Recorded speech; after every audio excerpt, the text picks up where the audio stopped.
Hello and welcome to a virtual presentation of the Monona Grove School District's safety and security information. We wanted to reach a group of people that weren't able to make it to our safety and security nights that we had back in October of 2024 and then in February of 2025. Wanted to get this information out to those that weren't able to make it. So I'll go through, I guess, some introductions, who I am, the talking voice, and then some partners that we work with for safety, what our safety and security protocols are, what visitor aware is, some safety drills that we're doing.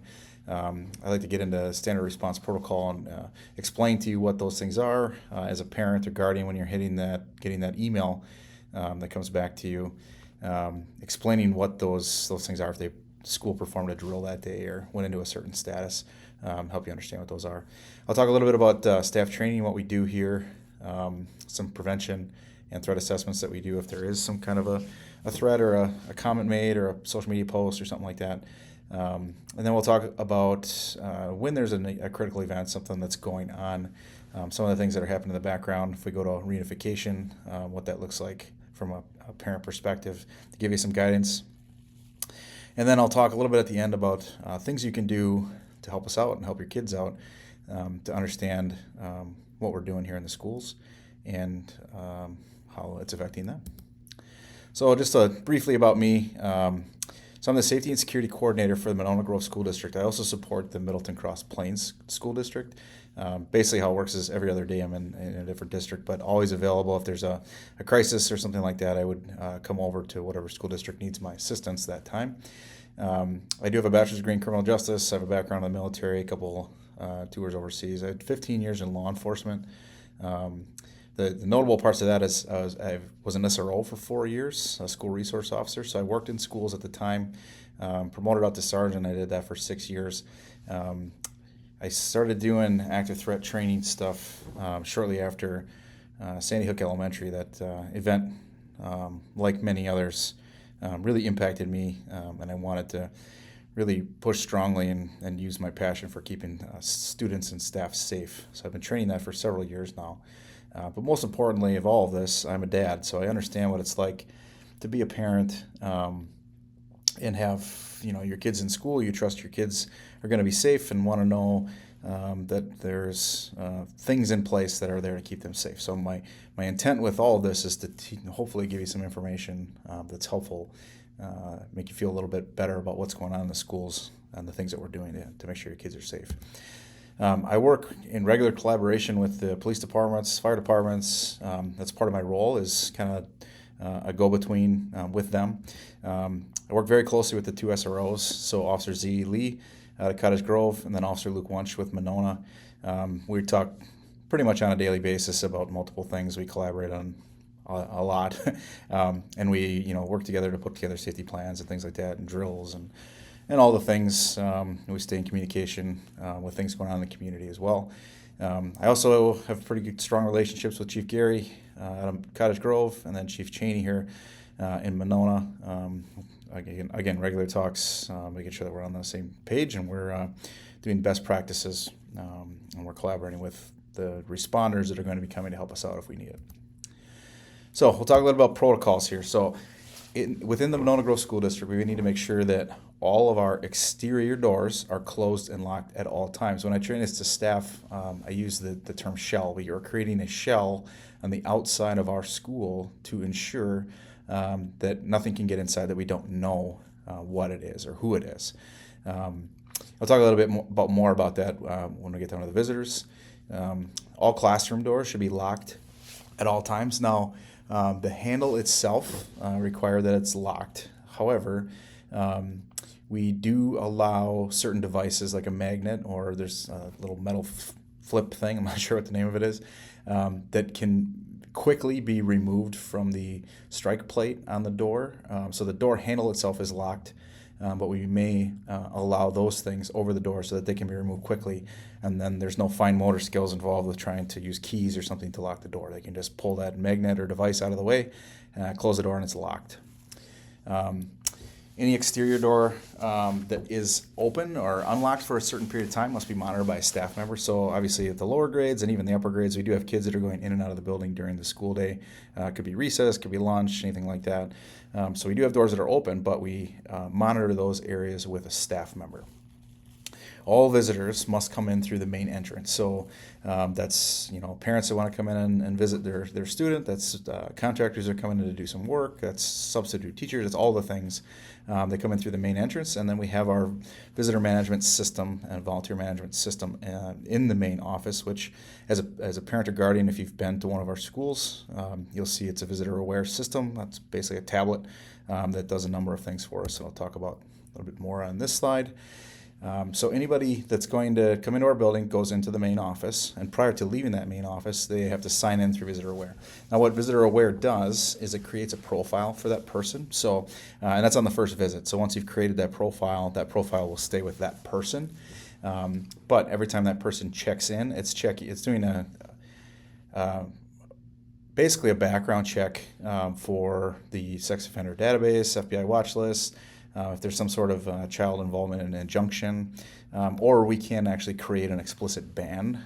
We create that internally. So if there's something going on with an individual or something concerning that law enforcement lets us know or something like that, we could create a ban internally. To date, we haven't had to do that, but we do have the ability to do that if we need to. The system has facial recognition, so biometrics. So when somebody creates their profile and they on their first visit, every time they come in after that, the system actually scans their face to ensure that it's the same person that used that same profile before. Once approved, and those systems are run, which is quick, a temporary badge is printed out, and then that person is required to wear that badge with a photo on it while they are within our building. Now, if the system flags a person for some reason, it hits one of those databases that we talked about earlier. The school resource officer and building administration are notified immediately. So, and that's by email, text, those sorts of things. So it isn't like the screen just starts flashing red and the person's aware right away. We don't want that. We want to handle it in a different way. So it discreetly sends a message, and then those administrators and law enforcement will handle the situation from there. Some other good benefits that we have with this system is we have building accountability. So if we have people in our building, we know who they are. Now we know who the students and staff are, but if we have visitors and we had just a handwritten document or something like that, it can be difficult to track if we had an evacuation or some sort of crisis in the building. So this way we can have a digital access to who's in our building if we should need to evacuate or something like that. Staff can actually create visitor appointments as well. So if they have a speaker come into their class or something like that, they can create an appointment ahead of time so that person can still come into the system, would still go through the same process, but we're aware that they're coming. So we do have the ability to run a bit deeper of a background check on volunteers. So a volunteer is somebody that's going to be working directly with kids, like let's say a field trip or volunteering in a classroom, something like that. And that just it digs a little bit deeper. It opens the background check up to other criminal acts and things like that, and we can check that. Now, if it flags somebody for something like that, that information goes to me. I then determine if I can approve that person based on what it is, or deny that person based on what it is, and then I also would consult with the building administrator, so the principal and the superintendent, if needed, based on what sort of flag it is. All right, I'll talk a little bit about drills. So Wisconsin requires that we have at least one safety drill per month and at least one active threat drill prior to December 31st each year. So this is a state requirement. We need to make sure that we're doing those things. And the active threat drill has to be done early in the year so that we can get it completed by December 31st. Now, when we talk about drills, they're anything safety related. I'll talk a little bit about the standard response protocol stuff in a little bit here, but basically the drills that we are conducting are fire drills, which I'm sure you're familiar if back when you went to school, a whole drill, evacuation, a building secure, and an active threat drill. I'll explain a little bit more in detail about what those are, but those are typically the drills that we're doing. Each drill is debriefed by what we call a school situation response team, and it's a team that is in each building that I train along with the principal, and we tabletop and practice different sorts of scenarios. So that team is already there, and they are used during these drills, and they can also debrief the drills to see what did we do great, what did we not do so great, what can we do better, anything that we're learning from those drills so we can get better each time. During the drills, trauma-sensitive principles are always used. I am not a believer at all that we should scare somebody with a drill, and get buy-in from the district on that as well. Drills should be productive and an environment of learning, not scaring. And we don't want people to be scared during a drill because we want them to know what to do should they ever need to. And the best way to learn that is under low-stress, sensitive times. All right, I'll talk about the standard response protocol. So this is a system that comes out of the I Love You Guys Foundation. It's being adopted throughout Dane County and really nationwide. And what it does is it pulls in an all hazards approach to sort of manage all the things that could happen within a school and a safety environment. And we have different protocols that we can enact based on whatever's going on. So we're aligning with other area school districts. Area law enforcement is trained on this. We're working on making sure that they understand all the terminology and things like that. Some police departments have a little bit more than others, but we're working on making that all leveled out. And then they're consistent with the Office of School Safety Training, so it also recommends the Standard Response Protocol through the I Love You Guys Foundation. So we includes option-based response to an active threat, which I'll talk about toward the end, and then a consistent foundation throughout the district. So everybody, every building, every person, every staff member, every student knows what these are and uses the same terminology. So I'll go through each one of them and explain. So when you're getting that email as a parent and it says that the school is in a hold today or something like that, you understand what that means. And hopefully don't get overly concerned that it's not a threatening situation or something like that. So what a hold really is if we have a situation where we need kids out of the way, essentially, people out of the way, because there's something going on that we just need everybody go to your classrooms, just kind of stay out of the hallways right now. If they're outside, they stay outside on the playground. It does say consider going to Rally Point. That really, if we did some sort of an evacuation, we may go to that. But that's just an option that's given to staff if they should need to do that. But if they're inside, they move into classrooms, the class takes attendance, and then they continue instruction. Everything just stays as normal. They continue teaching. It's a low-impact environment. They just continue to do what they're doing. They will stay in that status until the all-clear is given. So usually when we use a hold, it's for something like a medical emergency, where we have a student or a staff member that needs medical attention from emergency services. So we need to get an ambulance crew through the building or bring a cot in or any of those sorts of things. So we want the students and staff just essentially out of the way. They're going to go in the classrooms, they're going to continue instruction, but stay out of the hallway so that they're clear and we can manage that situation. It could also be a behavior incident. That if a kid is dysregulated or having a rough time, we want to make sure that the other kids aren't exposed to that, but also that child that's having that situation has some privacy. They're not being exposed to other kids that are going to see that. So that's really to help them out, help staff manage the situation and control it, and that we have a protocol to make sure that we're keeping this as private as we can. We could also use canine sweep. This is typically done at the upper grades. But if we did a canine sweep, obviously we don't want kids in the hallway during that time. So they go in their classrooms, they continue instruction, canines go through the building, and they move on. And then all clear is given, and they move on from there. All right, building secure. So a building secure is, I'll go back to that comment I made about the shell of our building. So during a secure, that means that there is something outside, some kind of hazard outside the building that we do not want to get inside the building. So we use the term secure to create that, to really harden that shell around the outside of the building. So we are ensuring that our SRTs, our teams, are going around each door to ensure that they are closed and locked. Now, they should be closed and locked all the time, but this is just a way to double check that during a secure because there's something going on outside. There's no immediate threat inside the building. This just means that there's something nearby. So if we have students out at recess or students coming in, maybe 4K buses dropping off, something like that, we're going to get those students and staff inside the building quickly, and then they're going to remain in the building. Inside the building, all things are normal, the operations within, with some exceptions. So they're going to go, they're going to do their normal thing, but depending on what the situation is, if we have a police situation outside or nearby or something like that, and it's hazardous for kids to be on a certain side of a building or near windows or something like that, the building administrators are making those decisions. This is one of the things that we practice and train for with our situation response team and administrators, that if we have something on a certain side of the building, they're making that judgment call that we may need to move classes or something like that. But outside of that, if there's no danger to be in a room that could be exposed to the outside, everything inside the building just stays normal. There's an automated message that plays. I should have said, I'll back up to the hold one really quick. So this is what is heard by students. We have building automation that we can hit a button and it basically says this. So during a hold, it'll say, "We are under a classroom hold. Please remain in your classrooms and offices until the all clear is given. Teachers and staff, please check your email for further information."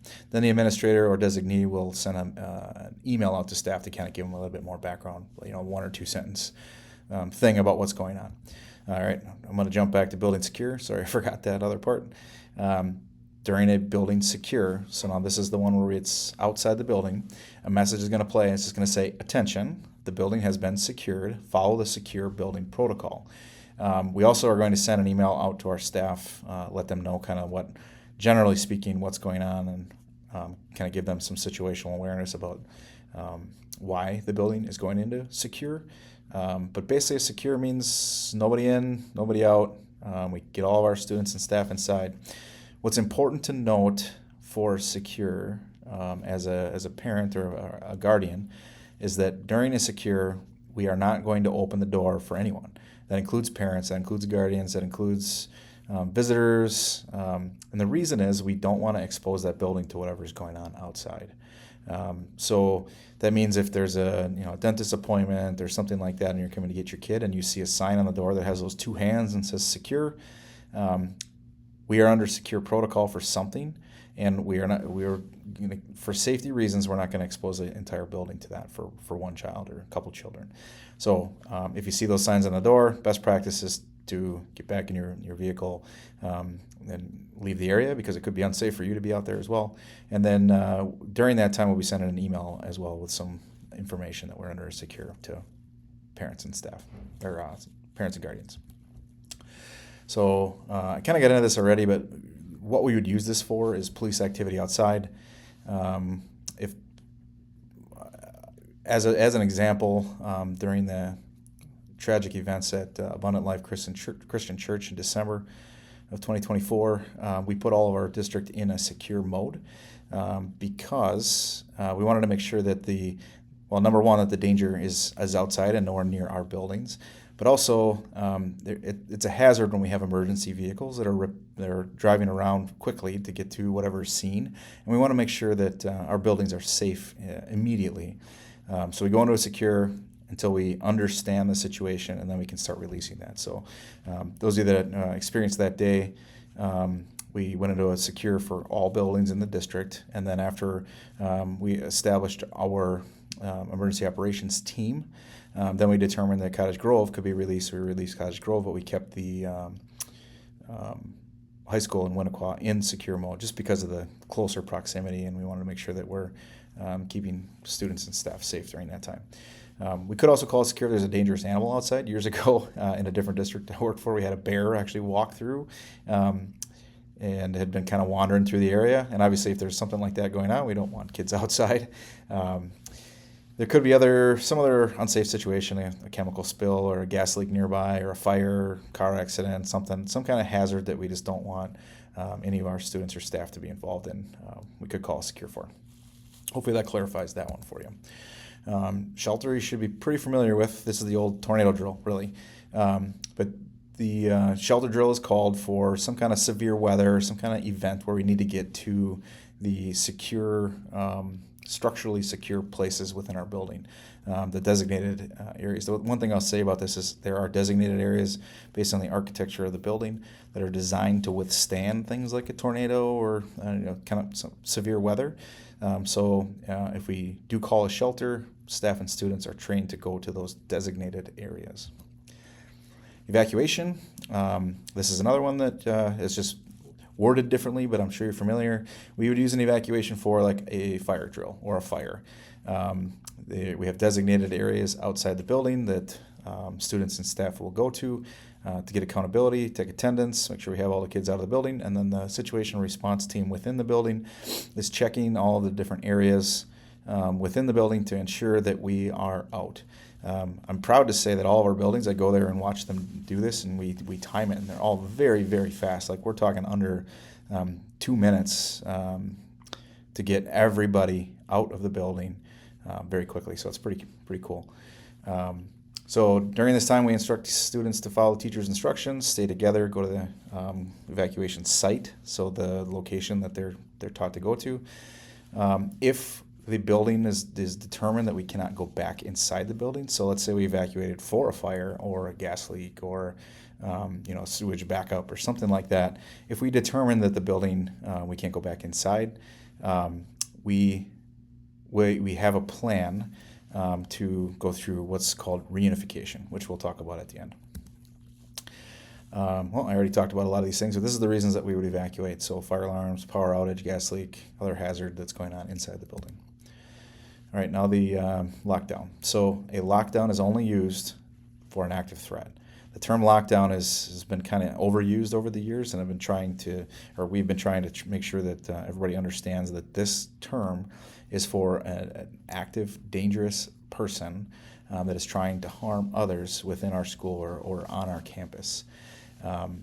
So we do have rally points set up. We do not share those publicly because we don't want everybody to know where they are. We don't want to worry about secondary attacks. We do have a plan for that as well with law enforcement.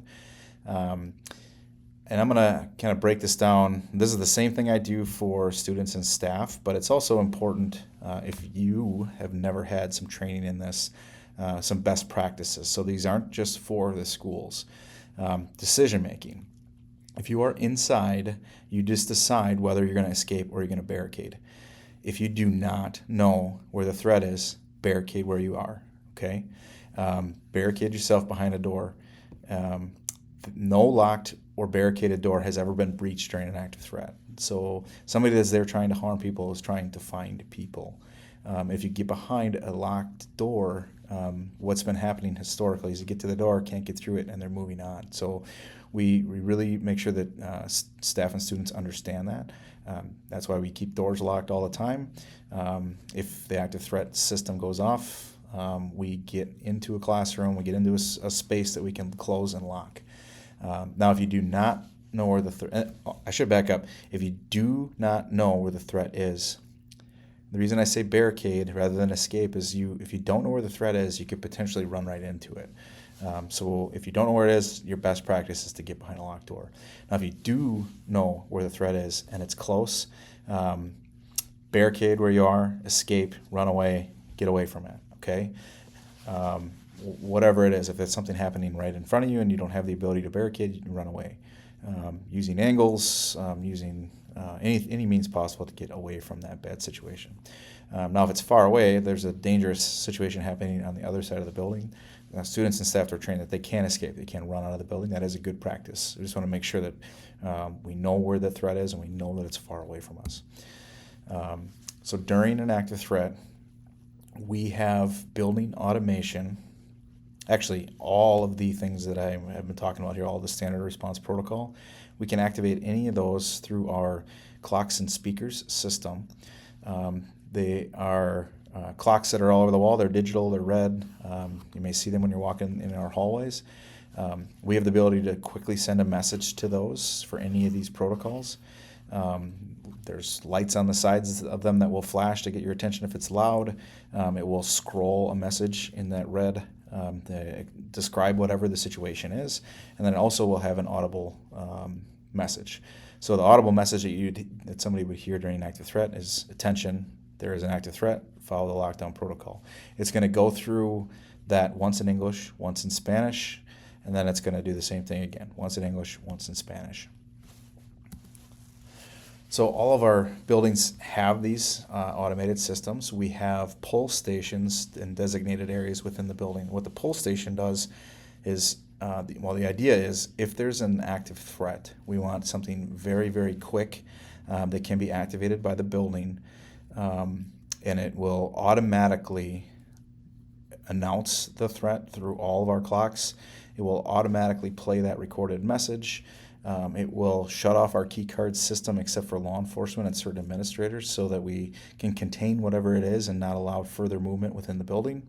And then an alert is sent to SROs, administrators, district personnel, so that we can get assistance to that building as fast as possible. Now, one comment I want to make about our key card system closing and making sure that no one can get around the building. Our students and staff or whoever's inside the building will always have the ability to get out of the building. So this system is designed that somebody outside or in a certain area of the building can't get further into the building, but they can always get out. I get that question once in a while, so I just want to be upfront and answer that.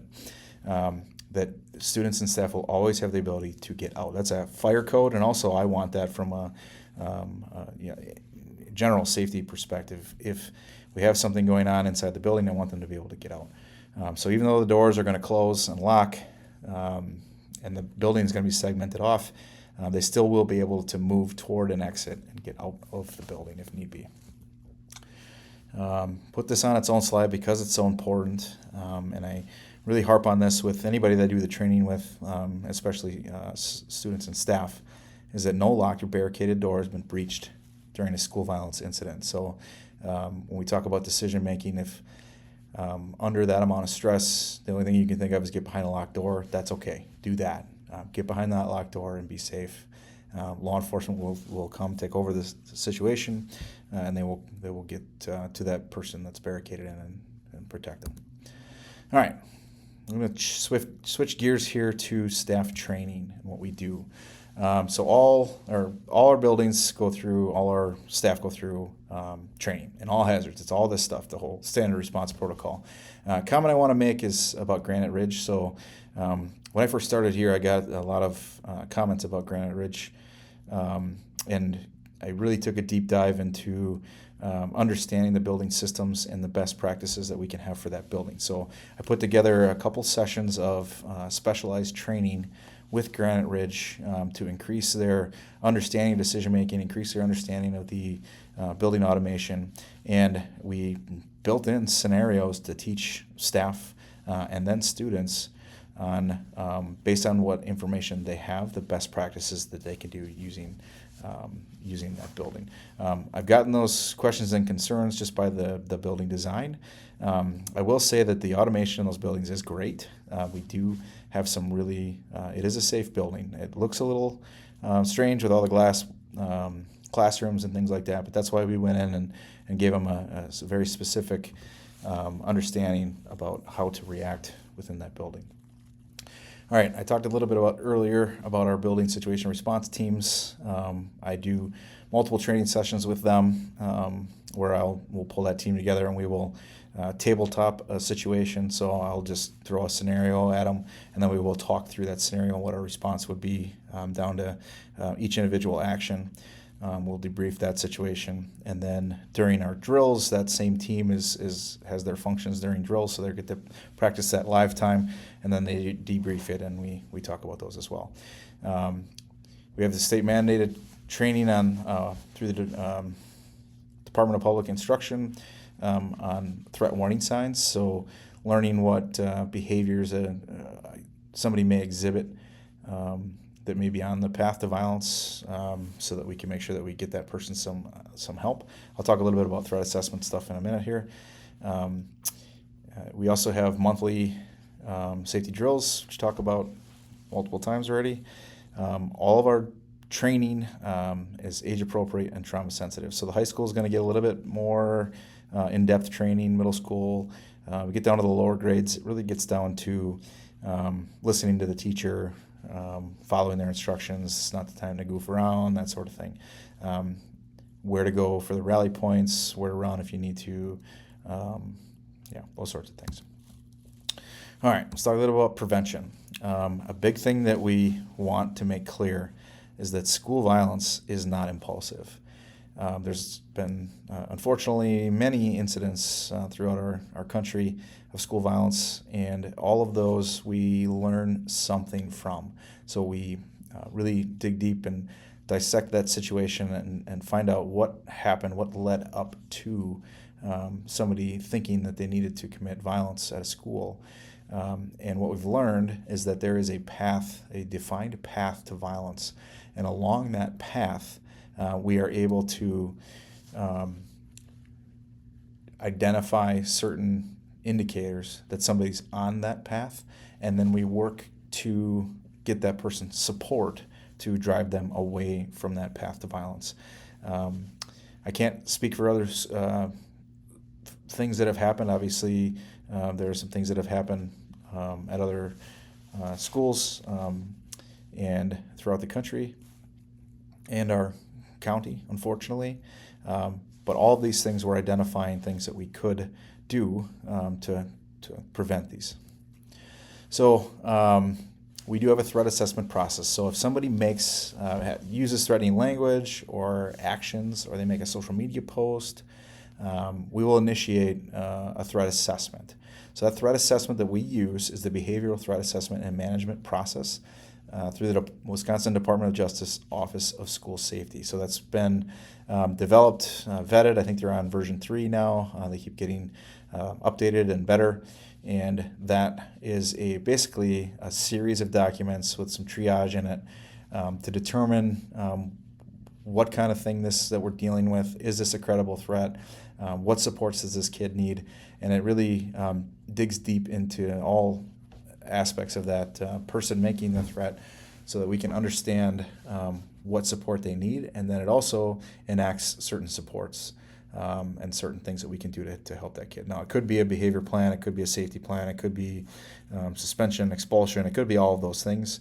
But when this happens, when there's some sort of a threat, each school has a team of collaborators that will get together and complete the assessment. So typically this involves the school administrator, principal, counselor, psychologist, case manager if they have one, a teacher, school resource officers involved, student services staff is involved. Occasionally I get involved depending on what it is. If it's at a certain level, I will always be involved based on the initial triage. And then we determine what our next best steps are. During this time of a threat assessment, we involve parents. They're part of the process. And we provide we give them some guidance and provide what we're working on, and we have those conversations to see what we can do to best support that kid. Based on the results of all of this stuff, additional steps may be taken to ensure the safety. So if there's a specific target or somebody, they're going to have certain things to make sure that person or people are safe. But then also, what sort of supports does that kid need? What sort of things can we do to try to deviate that person from a path of violence? All right. Now, in the event of a critical incident, if we have something happen at a building, now it says critical incident, but I don't want you to just think this is an active threat situation. Yes, that is part of it, but it could be a number of things. It could have a fire at a building, or a gas leak at a building, or any of those things. We would consider a critical incident where we need to shut a school down or close for the day. And we're going to go into certain procedures. So during some sort of an emergency like this, responders are going to arrive, and they're going to take over the impacted building to assess the situation. What do we need? What is happening? Let's understand this. What do we got to do to mitigate that problem? And then what do we do to make the scene safe before the next steps can happen? We do then establish our district emergency operations team. I'm part of that, as well as the superintendents and facilities and our communications director. All the people on that team will collaborate and get together at a command post, and we'll start making decisions and putting out messages and all the things to move on to the next spot. The communications team will alert families. this is a challenge. We try to get information out to you as fast as possible, but understand that it has to be accurate information, and we're always fighting with accuracy and timeliness. So we don't want to put information out that's not completely accurate fast, and we also don't want to put out information slow but is ultra accurate. So we're trying to have balance to make sure that you're kept in the know and understand what's going on. I assure you that is one of the first things that we talk about when we get together for this command post is what can we tell families and how fast can we get that information out. Sometimes as a parent on the other end, it feels aggravating to not know what's going on or not have that information. But I can assure you that is one of the first things that we're working on to make sure that you're made aware. Second only to making sure that the initial operations are happening to make sure that students and staff are safe. We would ask that you do not spread rumors on social media. And every sort of incident we've seen across the country, really, if the information didn't come from a credible source, people start to create their own narrative and start spreading that around, and people start to believe that. So it's typically, if it's from social media or it's from word of mouth or something like that, and you haven't heard it from a credible source like the school district themselves or law enforcement or a fire service, it's probably not true, or it's at least not all the way true with that information. So try not to spread rumors and try not to mislead anyone else. Okay, this is one of the hardest things to tell you, but the best thing you can do if there's a critical event is do not come to the school.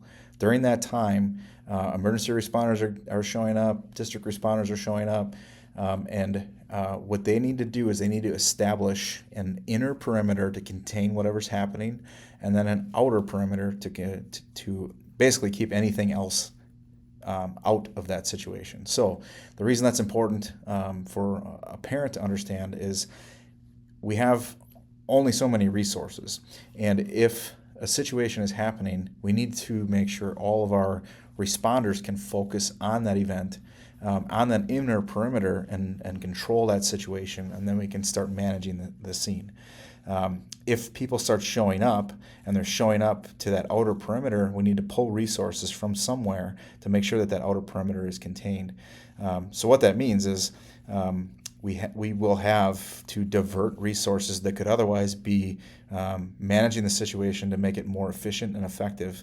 We're pulling those people away, those responders away from that, just to contain a situation. This will make more sense in a minute here when I show you some photos, but just to understand that the area is going to be very, very congested. And showing up to a scene like this will only add to the chaos. It's a chaotic event either way, but believe me, we would want responders focused on whatever the problem is, rather than trying to keep people out. You're not going to be able to get through the perimeter either way. So showing up at the school is, like I said, this is a very hard thing to ask because I get it. I'm a parent. I would want to go also. But if you think about it from that lens, that we're pulling responders away from that scene, from that mitigating the situation, to instead control the situation, it could make things much worse. Your presence may hinder or delay response actions, which will, in turn, increase wait times if we need to go when we go to reunification, because we'll have resources allocated elsewhere that we could be using to start managing that reunification. So here's just a couple of pictures. There are many that I can show you. And also, if you look at the picture, if you're looking at a screen right now, it's upper right. And all of those vehicles that are in the roadway. Now think if there's somebody at the school that needs medical assistance and we need to get an ambulance through where all those vehicles are. Just think about how chaotic that would be. And now think if people have the tendency to show up at these scenes and just stop driving rather than park because there's nowhere to park. And it creates a large problem trying to get emergency vehicles through there that need to get out of there. So if you think about it through the lens that if a child is injured, we need to make sure that they can get to a hospital as fast as possible. And we don't want our emergency vehicles to have to be navigating through masses of people and vehicles that aren't parked properly. But unfortunately, that's what happens. So I like to show you this picture. I get it. I understand this is a very hard thing to ask. But the best thing you can do is just wait for instructions. That's going to be the most efficient thing. And it's going to make sure that anyone that needs medical attention or emergency vehicles need to get through for any reason, that they're able to do that. So, like I said, the best thing you do is stay where you are and wait for information, and then we will provide the information as fast as possible to you. The information is going to come every possible way that we can get it to you: text, email, phone, district website, social media, regular media. The news stations will be there. All the avenues that we are able to use, we will use to make sure that you get the information as fast as possible. Again, just a second comment on not adding to the confusion by speculating or promoting rumors.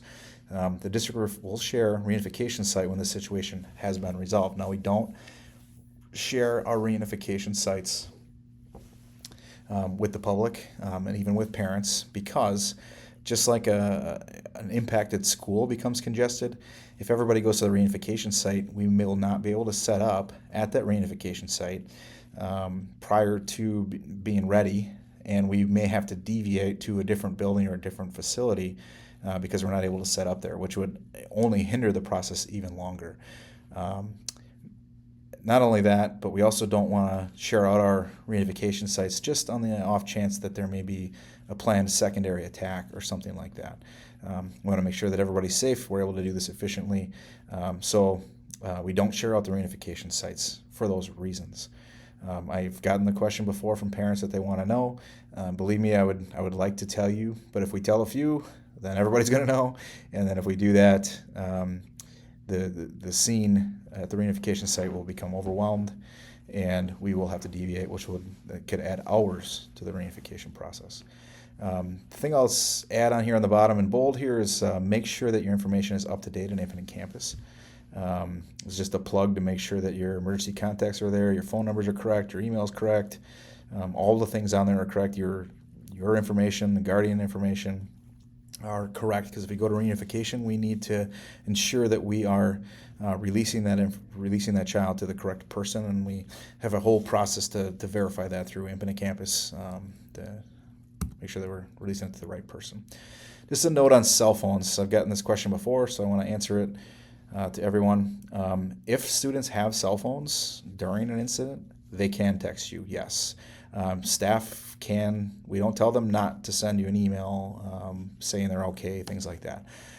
That is okay. However, I really want you to understand that just because you don't get a message or an email or a phone call from your student or staff does not mean that something happened to them. There are so many reasons why that could happen.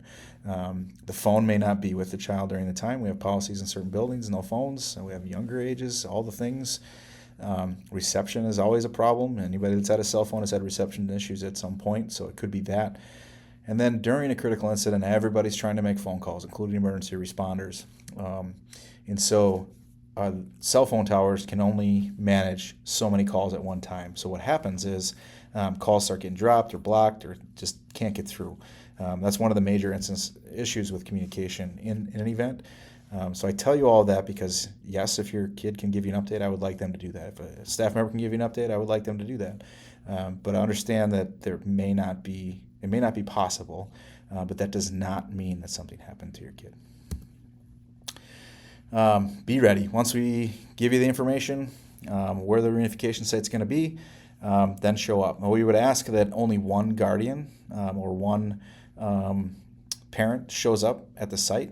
If you think of a school with 1,000 kids, if we have 2,000 parents show up, now we're dealing with 3,000 kids plus the 200 staff members and emergency service workers that are at the site, and it becomes a very large event.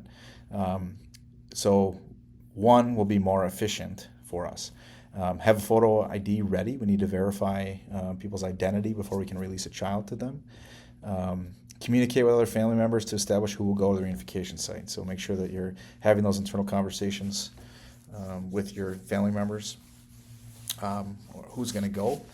Non-custodial emergency contacts must be listed at Infinite Campus. This is another plug to make sure that emergency contact information is correct.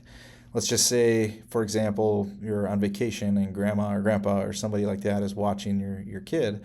An event like this happens, we need to go to reunification. If they're not listed as an emergency contact, that's going to be a problem. We're going to need to contact you wherever you are, if you're even able to be contacted, and make sure that we're releasing that person to the right person. So if they're not listed as an emergency contact, we are going to have to take several other steps to make sure that we're releasing them to the right person, and that's okay with the actual guardian. If an emergency contact shows up and not a guardian, we need to verify with that guardian that the emergency contact is allowed to pick up the student. So if you are out of town and somebody else is watching your kids and they're emergency contact, make sure that you have your phone near you, because we're going to call you and verify that that's okay. All right, how can you help? Talk with your kids about these drills. When they're doing the drills, when they come home at night, talk about their thoughts, talk about their concerns. What questions do they have? Reinforce the message that we need to take drills seriously. I like to use at the bottom, you see in bold there, when I talk to students and even my own kids, drills are like seatbelts. We're not doing drills trying to scare anyone. We don't put on a seatbelt in a car because we're expecting to get into a crash. What we are doing is we are making sure that we have that seatbelt on in case we have a problem or in case there's a problem. So drills are the same way. We are preparing, we're getting ready and having a plan just in case something bad were to happen. Make sure they understand they need to listen to staff in an emergency situation, and the staff has training, and then get their questions answered. All right. Fear typically comes from the unknown, and I've found that as a trainer in this stuff for many years. People are anxious or scared, and the more I come in and do training with them, the easier it is to understand, and the easier it is to not be anxious about it, because you're getting their questions answered, they're understanding there is a plan, they're more comfortable with the plan. Kids are no different. They have questions. Sometimes they have great ideas. I've actually gotten some pretty good response ideas out of children. But make sure they get their questions answered. If you have a question that you can't answer, I thought my slide was next. Ask the staff member. My email will be at the end here as well. I'm more than happy to help. I have had parents email me and say, "Hey, my kid asked this. I'm not sure how to answer it." I'm happy to do that to help answer the question for them. I'd rather know, get you that answer. Quickly, I want to talk about Safe School Talk. All threats, or all threatening comments, or social media posts, or any of those things are going to be investigated. So how can parents help? Talk to kids about what's not appropriate at school. Gone are the days that I can remember back in the day where kids would say, I'm going to beat you up, or I'm going to do this, or I'm going to do that on the playground. Nowadays, we take those very, very seriously. So if kids are saying that on the playground and it's a threatening comment, we're going to investigate. We're going to initiate the threat assessment process. That's just to make sure that the kid didn't mean it. Now, most of the time, they don't. In fact, almost every time, they don't really mean they're going to hurt somebody. But we have to take those comments seriously, and that stuff's not appropriate at school. So talking with your kids about what's appropriate and what's not appropriate at school is very important. Any of those comments could lead to a hold. It could lead to a school closure. Obviously, students and staff could be concerned. Threat assessment process is up or will be initiated. The student could be suspended or even expelled. There could be law enforcement investigation charges. People could even get arrested for making certain comments. Speak Up, Speak Out is our anonymous platform that we use. It's been a fantastic tool for kids to have a way to report concerns to the district and help us, I jumped ahead here, understand certain situations. So this has been great for kids that are feeling bullied. They have a place that they can go on and say, hey, this is happening during the day. I don't feel comfortable going to a staff member or whatever it is. And then we can get them the correct support and help for that. It could even be like a kid's feeling suicidal ideation, something like that. They can go on there and say that, and we can get them help right away. Any comments, they can complain about staff members and complain about anything on there. And all those All right, we're going to get ready to pull the alarm here momentarily. comments are always handled by a certain bucket of people. So what I mean by bucket is if it's every comment that's made on there is it goes to a live person at the Wisconsin Department of Justice. That live person is then sending that information to certain people. It could be building administrators or maybe the district administrators if it has a personnel issue, or something that the school can manage. If it involves any kind of life hazard or life safety, law enforcement is involved. Our SROs get all the messages so they can see what is going on and what the issues are, and address that appropriately. But there's certain professionals out there that are getting these messages and then handling the situation. All right, a lot of information. You're able to watch this as many times. That's why we wanted to do an online platform. But if you do have additional questions or something that maybe you didn't quite understand, or just something I didn't cover that you would like answered, feel free to send me an email. I'm open to that. I do support 2 school districts, and I have the same comment in both, so I will do my best to get back to you as fast as possible. But I am very willing to make sure that your questions are answered.